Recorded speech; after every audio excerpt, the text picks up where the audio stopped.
Here I have a pair of fancy schmancy headphones that a friend gave to me a couple of years ago because they came with a little USB audio box, and the USB cable on that box had broken.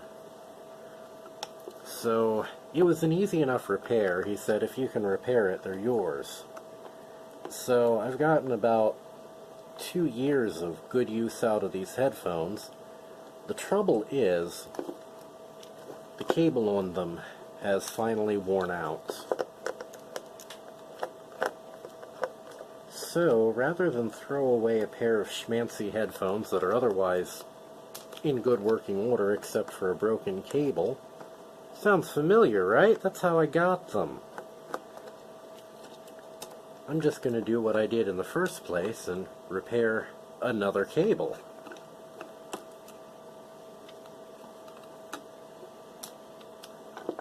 So, take the 3 screws out and let's see what's inside. We have a speaker here, little circuit board here,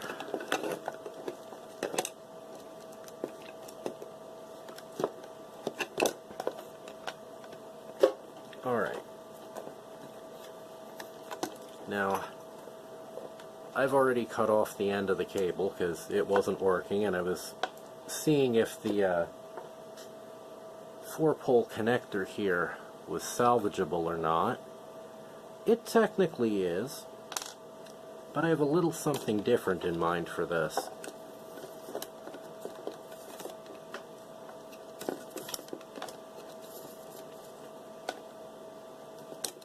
Let's pull the old cable out.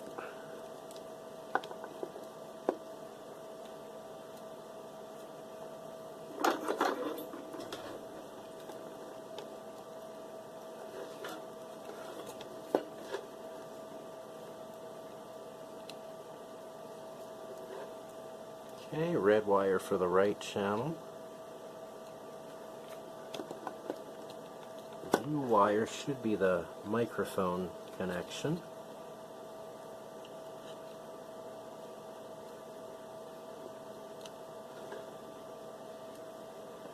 Okay, microphone ground. Then we have audio ground,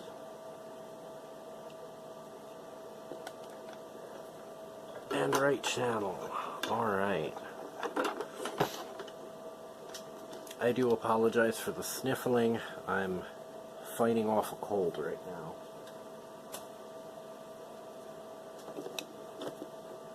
Alright.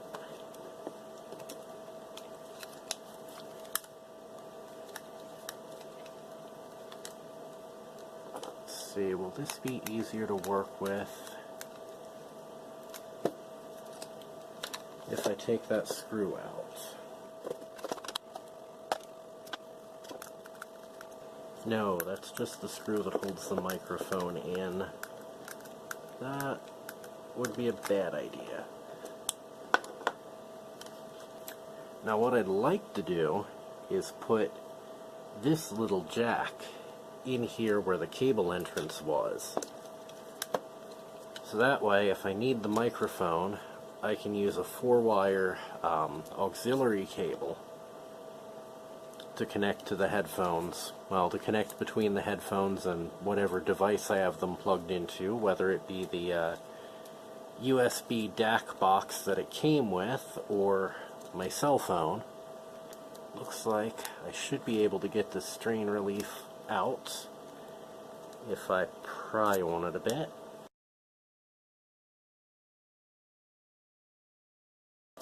Alright.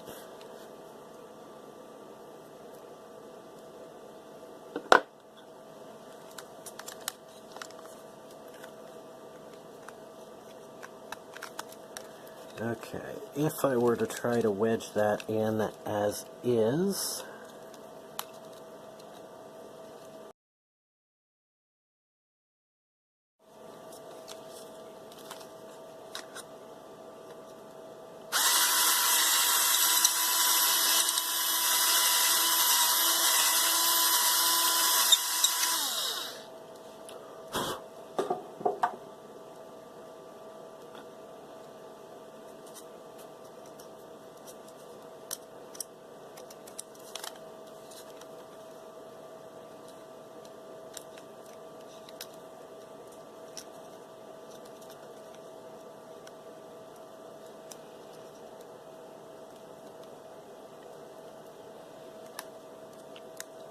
There we go.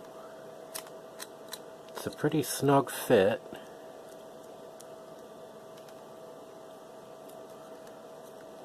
And I think I'm gonna have to drill this side out here a little bit more just to be able to get a cable in, but let's test that.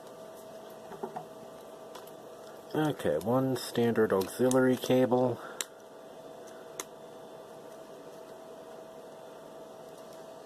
Yeah, that's gonna need some drilling.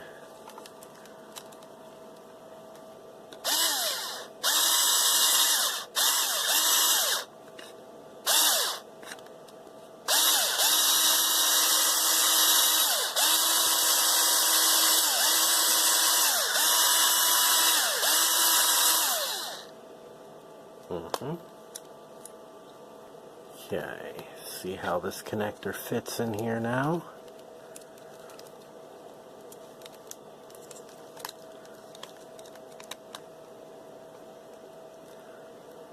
Just barely. I think, however, that I can actually improve upon that.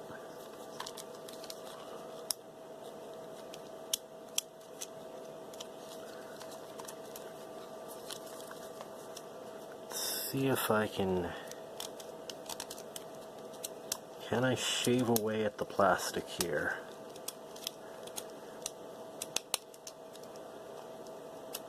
Basically, make the plastic here a bit thinner.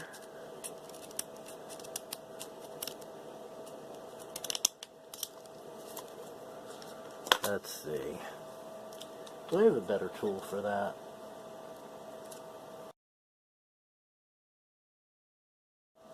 And if I'm going to play with the Dremel, I need these.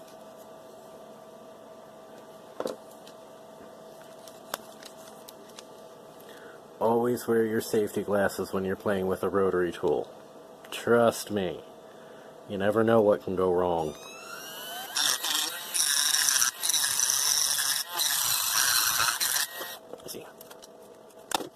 Especially if you're clumsy, like I am.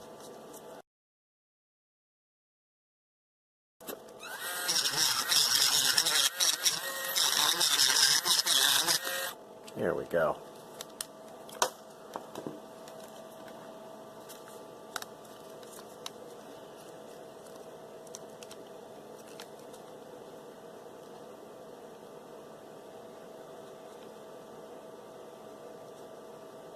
Looks pretty good.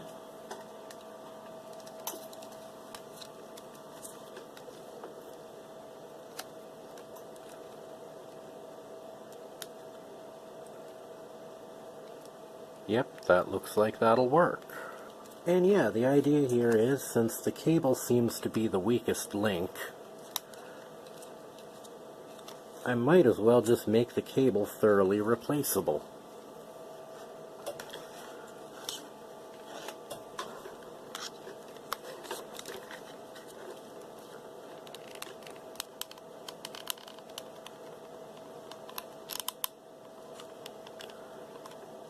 Okay. Hot glue the audio jack in here.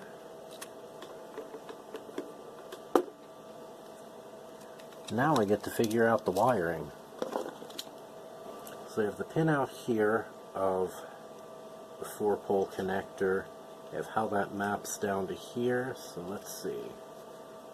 Left channel, right channel, microphone, and that one over there is ground. So now we get to install some wires.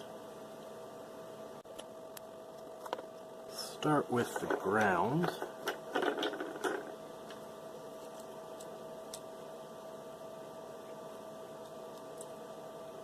Okay, this ground, that's right, there were two ground connections in here.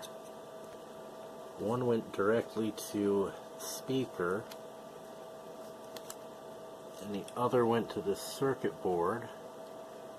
Have right M minus, M plus. Okay. So M minus is going to be the microphone ground.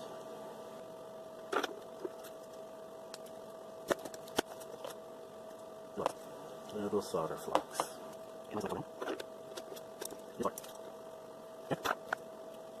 Strip another piece of wire to go to the speaker. I'll actually save the speaker connections for last, but I am going to join these two together here. Little flux. Little flux on this end.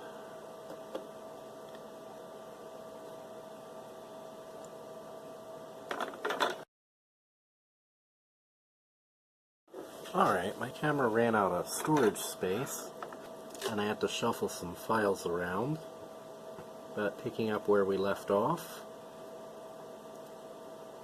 tin that so those two are soldered together, and tin this end. This is the other ground, the other audio ground for the speakers. There we go. Okay, the next pin over is the left channel, and while I was waiting for files to move, I pre-stripped and pre-tinned some wires. So, one left channel. Please get on there.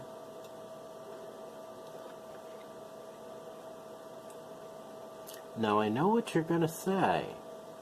My soldering technique is awful. Never carry solder on the iron. Well, yeah, you know, good point. I probably shouldn't do it that way, but I did. That's the left channel. Yeah. Right channel is this one. And that's more wire than I need.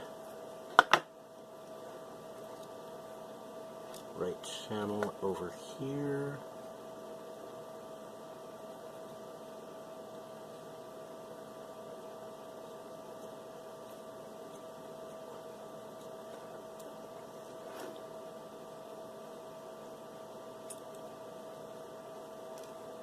There we go. And the microphone input over here.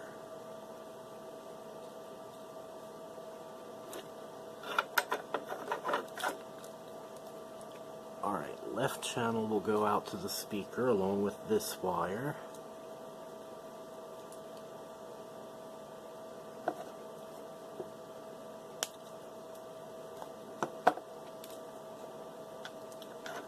Right channel goes onto the board here.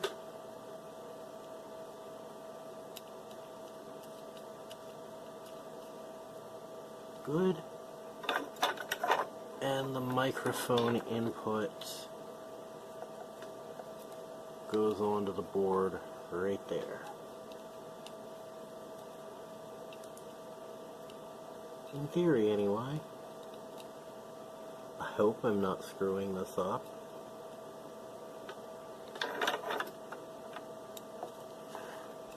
Okay. That leaves bringing the speaker in. Right, side of the speaker labeled sit, stay. Side of the speaker labeled minus. Gets the pair of ground wires.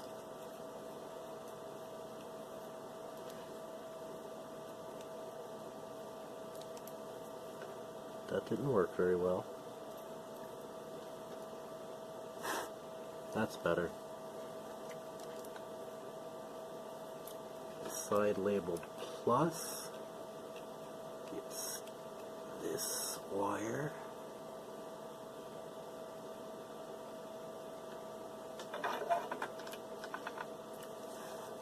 Okay.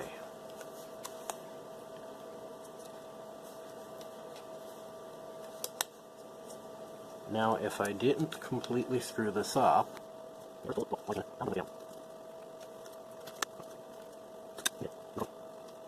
Alright, where's the hot glue?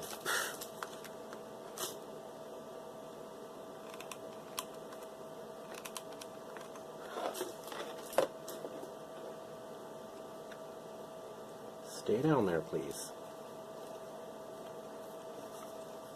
Okay. Now, try to figure out where those posts were so they line up again.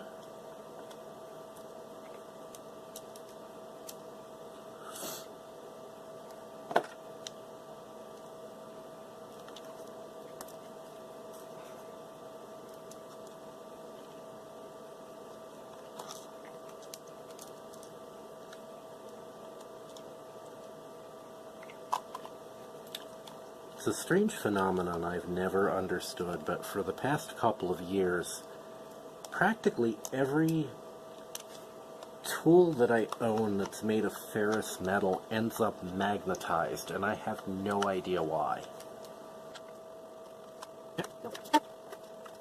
Let us get ourselves an audio signal into here and see what happens.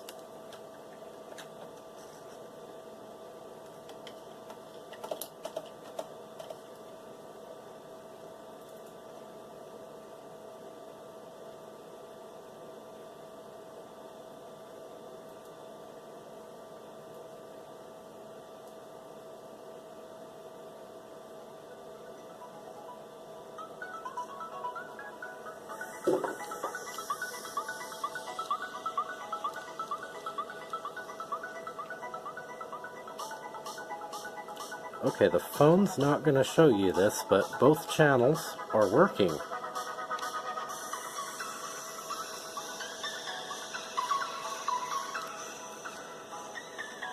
And those are headphones that work again. Thanks for watching. I guess it helps if I put the fluffy thing back on. Yeah, the fluffy thing. I have no idea what the technical name for this is.